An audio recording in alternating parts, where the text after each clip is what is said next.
जो हमारा first programme है, सी का फर्स्ट प्रोग्राम है, उसमें सबसे पहले हम लिखते हैं हेडर फाइल्स। तो उसमें हैश इंक्लूड, तो हमारा हैश इंक्लूड के बाद आता है फाइल नेम। तो जो फाइल नेम होता है, अब ये हमारा जो सी प्रोग्राम है, हम फाइल नेम इसे क्यों इंक्लूड कराते हैं। तो सपोज जैसे हम यहाँ पे हेल्प में जाएंगे, हेल्प में जाके सर्च करेंगे टॉपिक सर्च। तो टॉपिक सर्च में मैंने किया प्रिंट एफ। अब हम यहाँ पे stdio.h के अंदर जाएंगे, तो हम इसमें देख सकते हैं जो हमारी जो फाइल नेम है stdio.h है, ये हमारा फाइल नेम है। उसके नीचे फंक्शन है, और ये नीचे हमारे फंक्शन के नेम्स हैं। तो जो हमारा इसमें फंक्शन है, जैसे like printf, scanf, getchar, putchar, तो ये हमारे जो है कुछ प्रीडिफाइंड फंक्शन है। तो जो फंक्शन है, इन फंक्शन को अगर हमें अपनी फाइल में यूज करना है, तो उसके लिए हम क्या करेंगे, इस हेडर फाइल का यूज करेंगे। सिमिलरली जैसे टॉपिक सर्च, जैसे हमने किया इसमें गेट ch में एंटर मारेंगे folio.h। तो जो कंसोल इनपुट आउटपुट है, इस फाइल के अंदर हमारे पास कुछ फंक्शन है like clr, str, get ch। तो जो हमारे clr, str फंक्शन का यूज होता है क्लियर स्क्रीन के लिए, and get cr are use for to get a character. तो अगर ये जो फंक्शन है हम यहाँ पे गिवन है, अगर ये फंक्शन को हमें अपने सी प्रोग्राम में यूज करना है, तो हम इस हेडर फाइल्स का यूज करेंगे। ये जो हेडर फाइल्स है, इसको अपने प्रोग्राम से लिंक करेंगे। तो जो हमारा हमने अभी देखा था कि जो stdio.h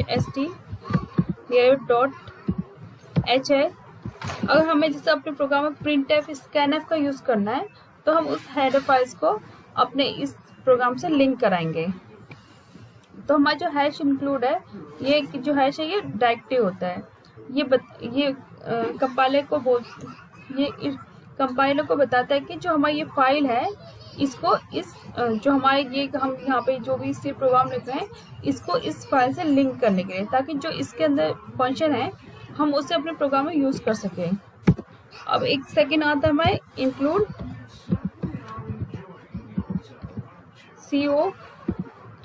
conio.h। ये होता है हमारे कंसोल इनपुट आउटपुट। तो जैसे हमें अपने प्रोग्राम में clr, str, get ch, ये फंक्शन को अगर हमें अपने प्रोग्राम में यूज करना है, तो उसके लिए हम conio.h का यूज करेंगे। तो इसके लिए हम conio.h जो है, ये हमारे फाइल का नाम है। तो इस फाइल को हम अपने प्रोग्राम में लिंक कराएंगे। तो ये दो जो है हमारे, ये this two our header files.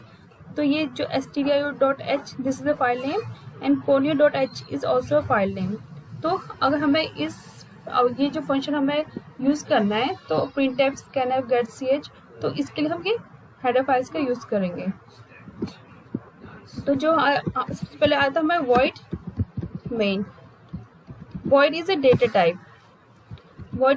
Type. जो void हमारे डेटा टाइप होता है, void की जगह हम int का भी यूज कर सकते हैं, कैर का भी यूज करते हैं, फ्लोट का भी यूज कर सकते हैं, and main is a function. और ये एम्प्टी, इसमें जो एम्प्टी पैरेंथेसिस है, ये बताते हैं कि जो हमारा मेन है, ये कोई भी वैल्यू नहीं ले रहा है, इसमें मीन्स कोई भी आर्गुमेंट नहीं है।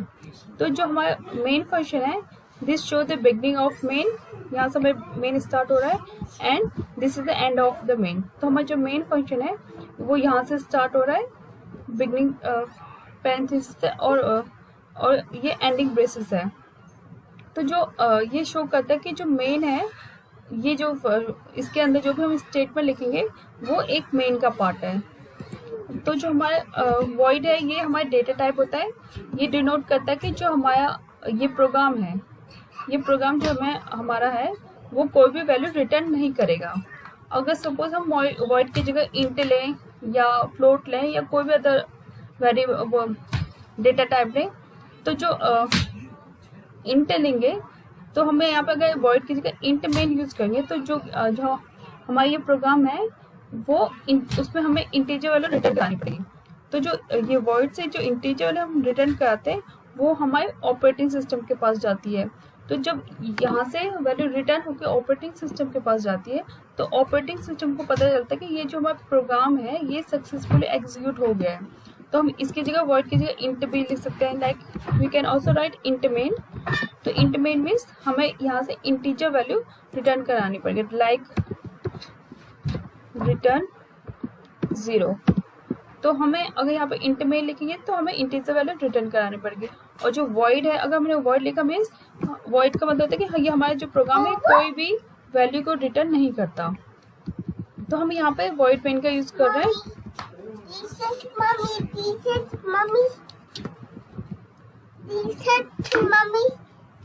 तो जो हमारा वॉइड मेन है, हम यहाँ पे इस प्रोग्राम में वॉइड मेन का यूज कर रहे हैं। तो एक होता है हमारा CLR SCR। CLR SCR होता है use to clear the screen, means जो हमारी आउटपुट स्क्रीन है, सपोज हमने कुछ वैल्यू प्रिंट कराई है, then again we will print a number और एनीथिंग। तो जब हम कोई भी वैल्यू बार बार प्रिंट कराते हैं तो उसमें क्या होता है, जो आउटपुट स्क्रीन में जो पुरानी वैल्यू वो भी शो करता है। तो जो पुरानी वैल्यू को हमें क्लियर करने के लिए क्लियर स्क्रीन फंक्शन का यूज करते हैं। तो ये यूज होता है हमारे जो आउटपुट स्क्रीन है उसे क्लियर करने के लिए। नेक्स्ट होता है जैसे प्रिंटफ होता है कि हमें कोई भी चीज स्क्रीन में प्रिंट करानी है, उसके लिए हम प्रिंटफ का यूज करते हैं। जैसे मुझे सिंपल हेलो वर्ल्ड प्रिंट कराना है, तो इससे जो हमारा आउटपुट स्क्रीन है उसमें हेलो वर्ल्ड प्रिंट होके आ जाएगा। Then we are using get ch means get a character. तो जो हमारे गेट ch का यूज होता है कि हमें अपने कीबोर्ड से कोई भी कैरेक्टर इनपुट लेना है। तो जब तक हम कोई भी कैरेक्टर कीबोर्ड से इनपुट ले लेंगे तो हमारा जो स्क्रीन है वो आउटपुट स्क्रीन होल्ड में रहती है। लाइक जैसे मैंने यहाँ पे इसे रन कराया, first we will compile and this compile successfully, then we will run. तो अब मैं इसको रन करा रही हूँ तो हम देख सकते हैं जैसे हेलो वर्ल्ड आया।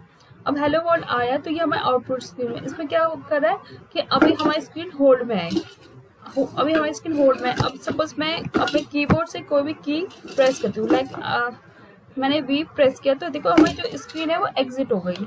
तो ये जो हमारी स्क्रीन इतने देर तक होल्ड में थी वो गेट ch की वजह से थी, क्योंकि गेट ch का यूज करते हैं हमारी आउटपुट स्क्रीन को होल्ड में रखने के लिए। तो सपोज मैंने ये गेट ch को हटा दिया यहाँ से, ठीक है। अब मैं दोबारा रन करके दिखाती हूँ। तो देखो मैं इसमें रन करा रही हूँ, अब मैं यहाँ पे दोबारा रन कराऊंगी। मैंने रन किया, अब देखो हमारा जो रन तो हो रहा है, तो देखो आपको स्क्रीन हमें दिखाई नहीं दी, मतलब वो वैल्यू वहाँ पे प्रिंट हो रही है पर हमें आउटपुट शो नहीं कर रहा है। मैं आपको दोबारा रन करा के दिखाती हूँ। जैसे मैंने इसको रन कराया, मैंने कंट्रोल F9 प्रेस किया, अब देखो जो हमारे आउटपुट स्क्रीन है हमें शो नहीं कर रहा है। मैं आपको पहले ये वाला डिलीट करके दिखाती हूँ। जैसे मैंने कंट्रोल सेव किया, अब मैंने क्या किया,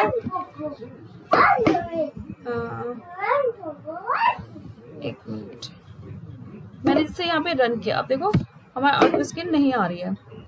अब मैं यहाँ पे गेट ch लिख के दिखाती हूँ आपको। अब मैंने यहाँ पे गेट ch लिखा, अब मैं आपको फाइल रन में जाती हूँ।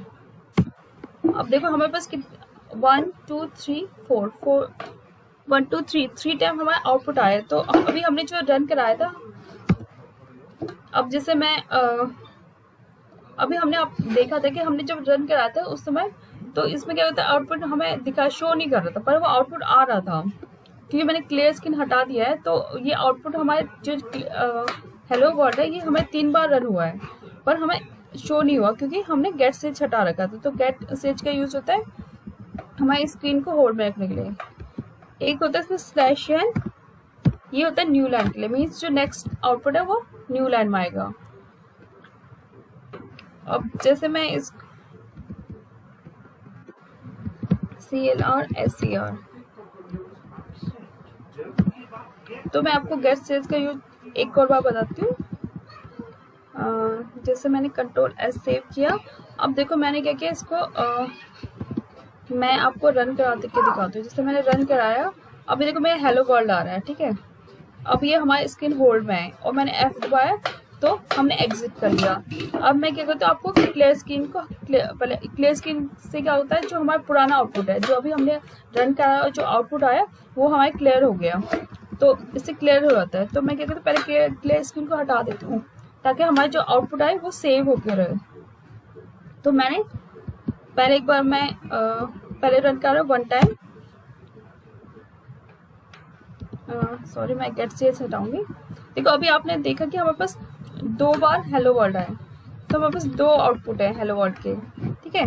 अब मैं इसे सेव करती हूँ, मैंने गेट से हटा दिया, तो इससे क्या हुआ, जो हमारी स्क्रीन है वो होल्ड पे नहीं रहेगी।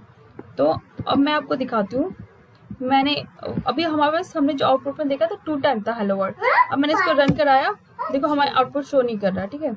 मैंने फर्स्ट रन करा देन अगेन, तो मैंने 2 टाइम और रन करा, तो मेरे पास 4 टाइम हेलो वर्ल्ड आना चाहिए। तो हेलो वर्ल्ड 4 टाइम आना चाहिए। अब मैं यहाँ पे गेट ch लिखूंगी, मैंने गेट ch लिखा, तो मीन्स अब हमारा जो स्क्रीन है होल्ड में आएगी। अब मैंने यहाँ पे दोबारा रन कराया, देखो हमने 4 टाइम पहले का जो 4 टाइम हेलो वर्ल्ड है हमारा पुराना आउटपुट है, जो और ये लास्ट हेलो वर्ल्ड अभी करंट आउटपुट है।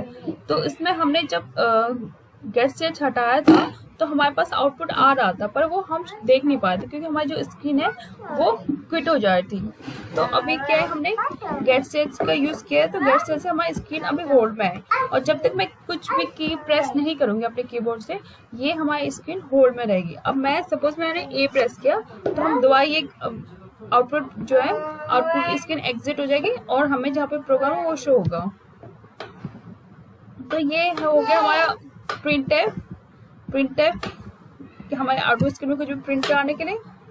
CLR is use for clear screen, ये हमारे क्लियर स्क्रीन को क्लियर करता है, जो हमारे पुराने आउटपुट है वो हमें शो नहीं कराता। और /n का यूज होता है for new line, and get ch are use to hold the screen.